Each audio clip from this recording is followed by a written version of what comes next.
who we really are. That's why we come to places like this. That's why we do this work.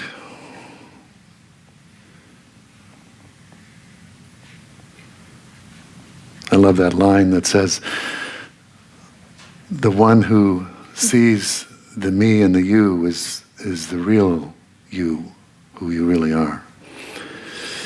It just points us to this grander understanding of a being that exceeds the parameters that have us stuck with an image of ourselves as bodies, minds, biographies, stories, and invites us to really expand our understanding of life and us as not just separate parts of the expression of life, but that life expressing in its grandness in and through and as us.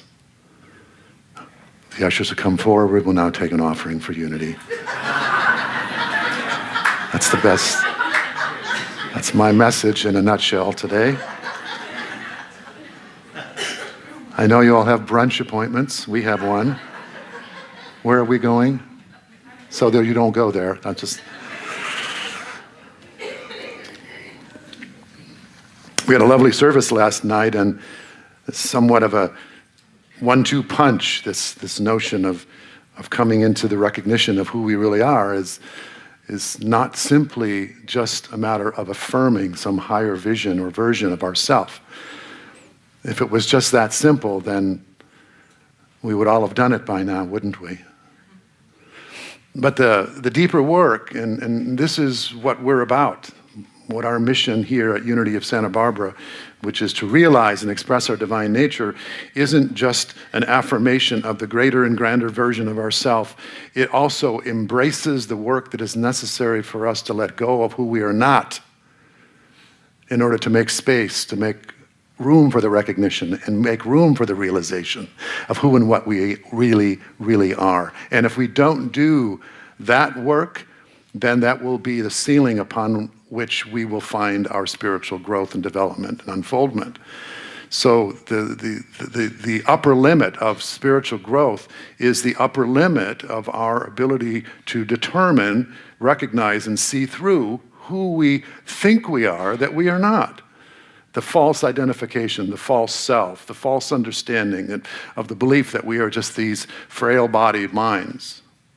And if that is what we hold, if that's how I see myself, then I'm not going to float into that recognition that I am this spiritual being that's part of the vastness of life and the unconditional love. I can't, because I'm going to be bumping up against this identity. So as we understand that, as wonderful as the teachings were, that as they were conceived and articulated by the founders of Unity back 150 years ago and going forward, they did not have the same recognition that we have today of the importance of this deeper emotional soul work that has now become clearly necessary as part of the spiritual path.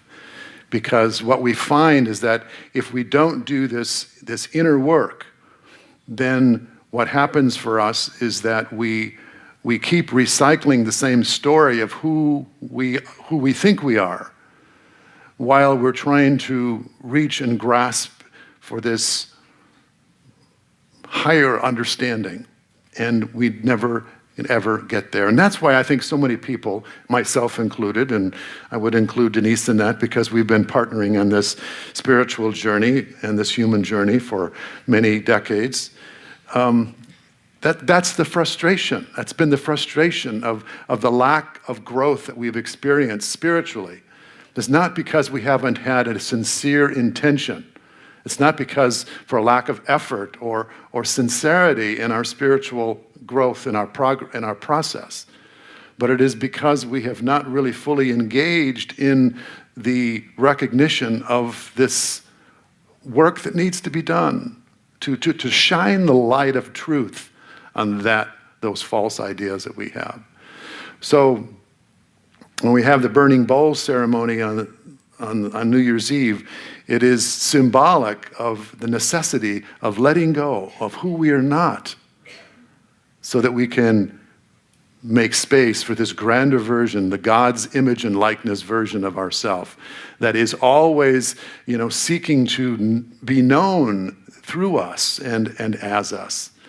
And to the extent that we can make space for that, the extent that we're open to that, we empty ourselves of who we are not, of this false human self. We empty ourselves of that.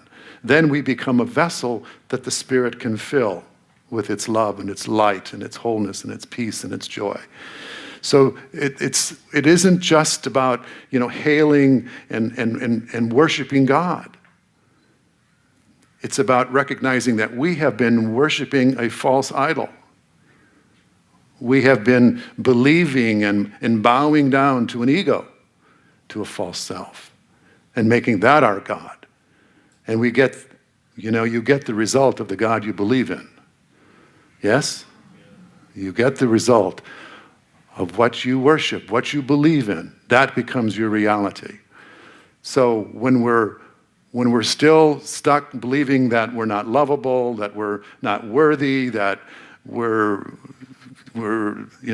not deserving, all of these things that may have come from this false self, then it's very hard for us to open ourselves up to the abundance of the universe, to open ourselves up for that kind of love that is wanting to reveal itself to us, not only to reveal itself to us so that we can feel the love, but so that we can feel the love and then we can express the love. That the recognition and the realization and the expression of this love is our divine birthright. We were made to know this. So I say to you that when you come to Unity Santa Barbara and you stay for a while, you'll see it in an increasingly more evident way, where we're going to be balancing the emotional and the psychological intelligence and maturity along with the spiritual teachings, because we believe that they go very well hand in hand, and there will be a symbiotic relationship, which I don't know what it means, but it's a great word, that somehow these things will work together in a way for the greater recognition and realization of who you really are. And isn't that why you're here? Isn't that why you're on a spiritual path? To recognize more of who you are, of what God created you to be, of what Spirit is wanting to manifest as you and through you. And since that's our intention and our mission at Unity of Santa Barbara, then we are going to take the best of spiritual practices and the best of the psychological, emotional, shadow work, all of these things which can be brought together in a synthesis of processes that can work most powerfully for the recognition and for the realization of who we have come here to be. So that is a up-leveling, in some sense, of the program here, but it's consistent with what we think will bring us the best results, and for us to be able to realize our mission at Unity of Santa Barbara, where people will actually be able to say, not only do we say that we are here to realize and express our divine nature, but it's happening in and through the lives of the people who are practicing these practices, who are fully all in on this process. Do you hear what I'm saying? Yeah, so it's pretty exciting, and it's part of what's called an integral model of ministry, or a thriving ministry model, and it was field tested for 3 years in 14 Unity ministries around the country from a grant by the Templeton Foundation. And the Q process, which we have had here for about 1.5 years, which Reverend Denise has facilitated for us, and many of you have gone through, I think something like 100 of us, that came out of this integral model of ministry, and it was found to be one of the most effective ways of a spiritual community being able to mature spiritually and emotionally. Because, again, for the same premise, it is the removing the blocks to the awareness of who and what you truly are that needs to be part and parcel of your spiritual path. So we will continue to offer that which pulls back the curtain, that renders the veil of separation between who we truly are and who we think we are, so that we can have that recognition. And it's not always comfortable. It's sometimes the hardest work we do, but on the other side of that work is this liberation, is this sense of freedom, this sense of wholeness for which we have come, for which you and I were created. And it's a manifestation of that we want to facilitate here. What else should a spiritual community be doing, yes? Than to facilitate the maximum possible spiritual growth that you can experience in and through this form, which is spiritual community. And we're excited to see how this will unfold. I'm personally excited because I feel that it's the most authentic thing for me to personally do, because I'm on board for it, for my own awakening, my own growth, and for me to be able to be doing that while the community is going through it feels very, very, very not only authentic, but it feels like leadership that's really happening in and through a participating leader, which I think is the best kind of leadership. And many of you will step into the role of being a leader through your own experience and through sharing it with others. And I think that's what's going to be exciting to see this year unfold and the subsequent years as we get deeper and deeper into this program and offer more opportunities for you to experience this.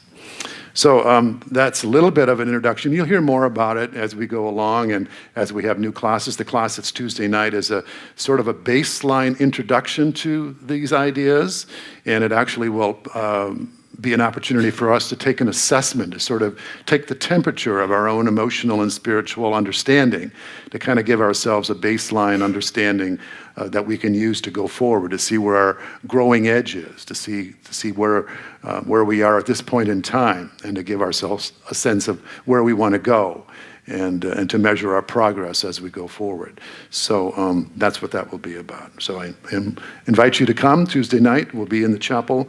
It's 2 hours the first night, and then it'll be an hour and a half the next two Tuesday nights after that. Okay, so why do we come today? New Year's. Yeah. I want to say a few words, and then we're going to go into this ceremony, which is why you're holding this white stone in your hand today. There's a scripture that I want to begin with here. This is from Apostle Paul. He says, "Brethren, I do not count myself to have apprehended." In other words, I don't get it. "But one thing I do, forgetting those things which are behind and reaching forward to those things which are ahead, I press toward the upward call of God." Forgetting those things which are behind me. We all have a past, and sometimes it's when we bring the past into the present that we are impeded in our spiritual understanding and our growth. Do we know this? So there needs to be like that was, and we don't have to bring that into the moment, other than the beauty of what it was and the wisdom that we can extract from what was. Because reaching forward and reaching toward the prize of the upward call of God is this idea that you and I are all being called to recognize who and what we are, and that we can experience that sometimes as a form of discontent or dissatisfaction or just some kind of a nagging thing that's saying there's more to this life, there's more to who I am, there's more to be expressed here. And that is the universe of love and life and wholeness and peace and joy and all that God is, that's wanting to express through us.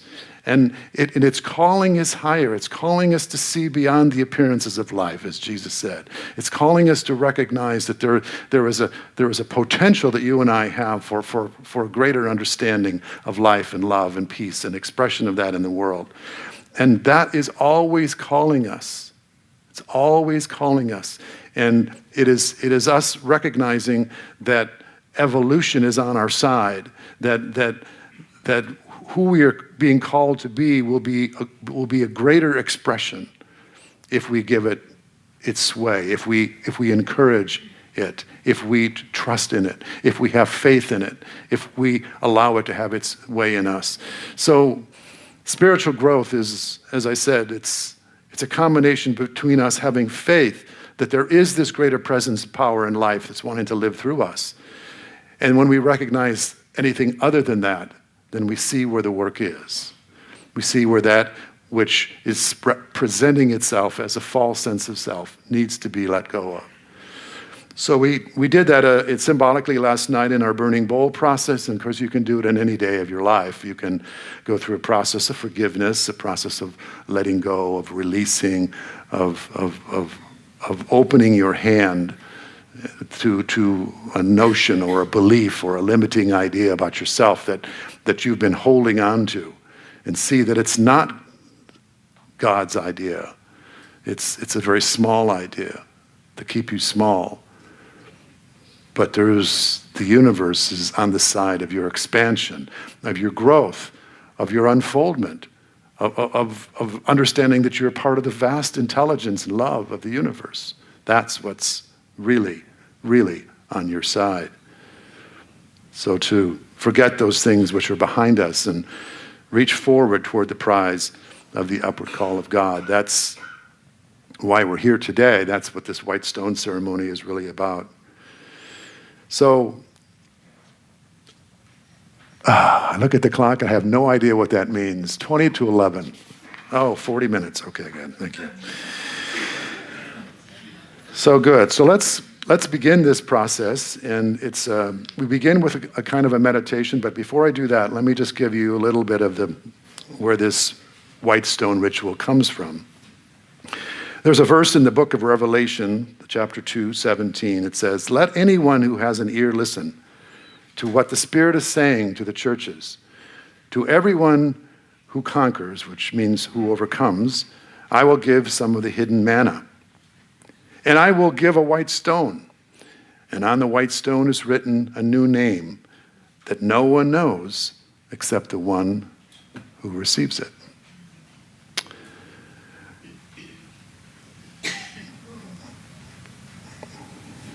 In the book, Lessons in Truth, Emily Cady writes, "In the secret place of the Most High," that we all have within us this marvelous ability to call forth this revelation. And it's only in the silence, it's only in the quietness of our own hearts that we can get a more truer, clearer, more purer understanding. And that's why we do this in a meditative way. Because if we ask the question to the surface mind, who am I and what's my name, we get a very surface understanding. But if we allow ourselves to become relaxed, we allow ourselves to fall into a place of trust and surrender and openness, then the heart can reveal what it wants us to know, the deeper truth of who we have come here to be. So it was the custom in the ancient days when a prisoner was released from prison which would be obviously bondage and limitation, that the prisoner, after they were released, would be given a white stone to show that they were now free, that they were a free man or woman. And only people who were freed would be given the white stone. And so that's what the writer of the book of Revelation is referring to here. He was implying that those who are coming into this recognition of the freedom of your true nature, which is why we're here. We're here to recognize the freedom that we have as children of God, as going beyond the bondage of the limited self, of the false self, of the ego self. And to allow this process to let that voice of truth give us this new name. To give us this new name means to give us this true nature that we are here to express, to be clearer about who we have come here to be now, allowing the past to fall away and recognizing what this moment in time, this first day of 2017, can reveal to us about the possibility of us expressing who we are. So let's take this time as to go inward, put everything aside for a moment, and let's turn within. We're going to use this as a time of revelation, what is really true for you and me. So let's become still. You may want to just take a deep breath and just let it out. And just relax.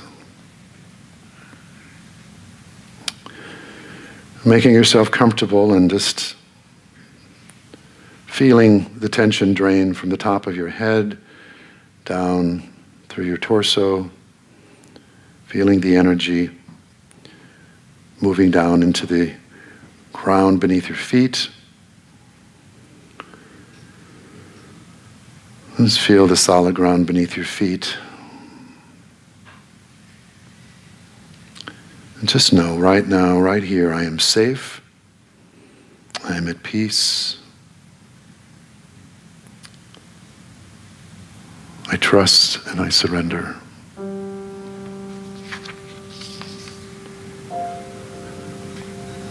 With each breath, breathing in, I am. Breathing out, peace. Breathing in, I am. Breathing out, peace.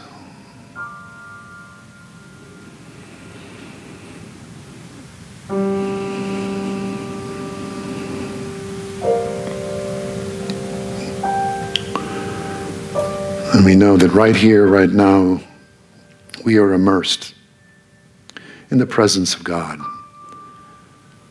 in the presence of pure light, of a love that has no bounds. And it's in this place that we now take part in this special ritual of revelation. We meditate on our new name, a secret that only you can know from the Spirit within you. Let's affirm in your own mind now that I am freeing myself to live more fully. I am freeing myself to be who I really am.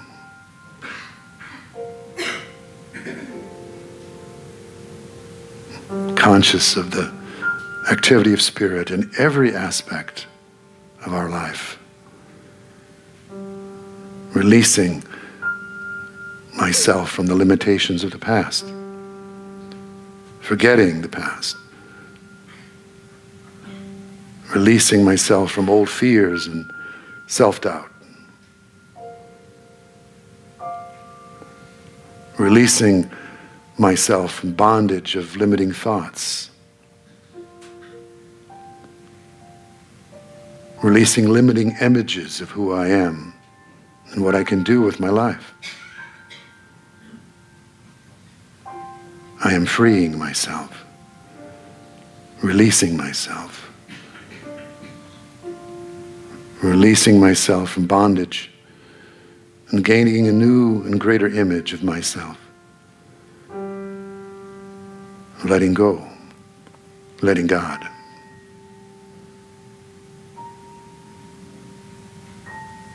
I'm now able to feel a new sense of energy, a new tingling, a vibration, a recognition of life that is seeking to be made known.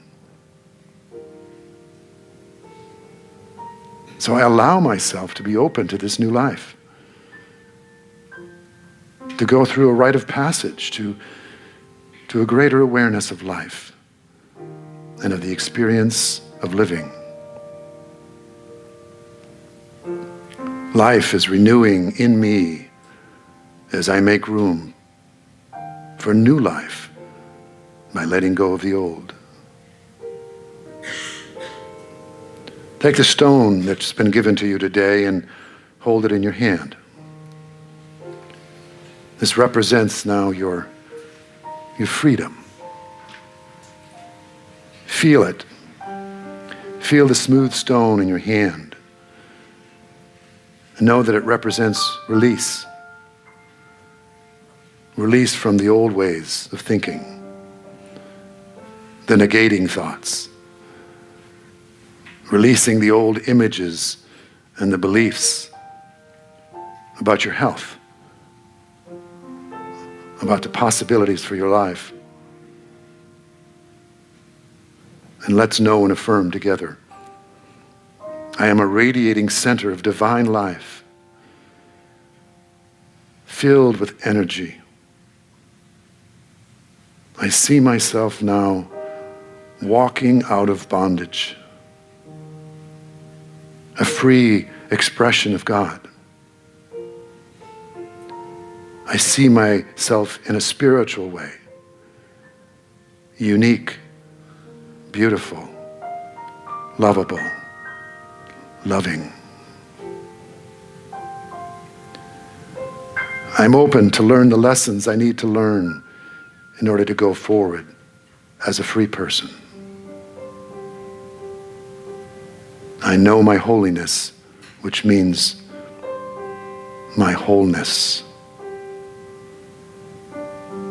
And in knowing this, I can release. I can go forward and pursue the upward call of God. I release limitations of compulsive habits that are holding me captive, holding me back, imprisoning me. And I nourish and nurture my soul in the silence of prayer and meditation. I am sustained from within and feel a renewed peace of mind. I am divinely guided. I am free. I am unlimited. Like the stone I hold, I have a clean slate. I make a fresh start. This is a new day, a new opportunity, and I am free to be whatever in life that I know is the highest knowing, the divine plan for myself. A life of the highest and best, which I was created to realize and express. I'm creating a new beginning by knowing who I truly am. And so now we meditate on the name. Meditate now on your new name. What is the new name that comes to you? Now just let it come. You don't have to try to think it up or try to make it up or make it happen. What is this new name or nature or identity that God decrees for you? Ask yourself, what does my life call out to me? What name? What sense of newness? What sense of greatness? Let it come to you easily. Feel the stone in your hand and feel the inner spirit beckon to you in a time of quiet.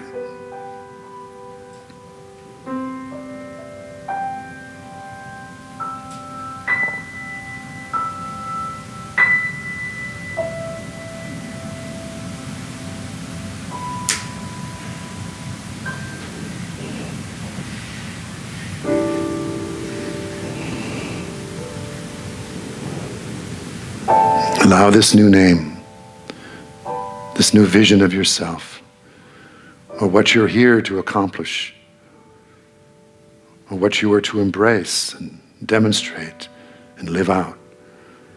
This is the name of your life, your new beginning, the new you. Spirit decrees a name for you that you can write on your stone. What is your name? What comes to you now? It may be a title. It may be a new positive state of living, of being. We are told in the Bible that God's name came to Moses as I am. And so you may start with I am, which symbolizes and expresses the highest and the best, your true spiritual identity. You might say, I am understanding, or I am healthy, or I am filled with love. Or your new name may express some aspiration or vision that you have of good. Good parent, or I'm a good friend, or I'm a college graduate. Let your I am express what you want to see happen. What is the vision, your longing, your deep, heartfelt desire? Let it be revealed from the secret place of the Most High. Take a few moments now to let it come and let it be written on your stone in the silence.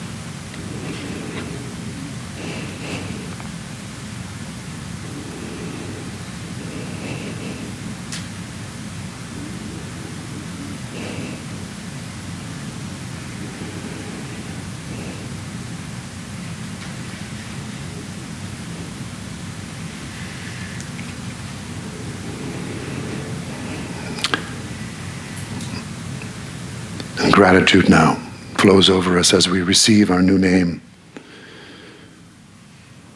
And if you need more time, you can take the stone home with you and continue this personal meditation at another time. And after having written this name on the stone, you repeat it and imagine the new power and the purpose and the direction that this new name is giving to your life. Keep the stone in a prominent place so daily you're reminded of your freedom and your new life direction. You might want to share this name with a trusted friend and family and also have them see you free with this newfound freedom, free to be. And now very gently we invite you to return your awareness to this time and to this place, ready to step into a new year, ready to live out your highest purpose, ready for a fresh start. You have a new identity. You have a new way of seeing yourself. You have a new way of expressing who you have come here to be. This is a beautiful, compelling vision to begin again. Let us know this is no casual thing when it comes from the depth of our being. It calls us to possibilities that we may not believe humanly is possible, but we know that with God, all things are possible. May it be so. May you know this and believe it, trust it, and live it. So it is. Amen.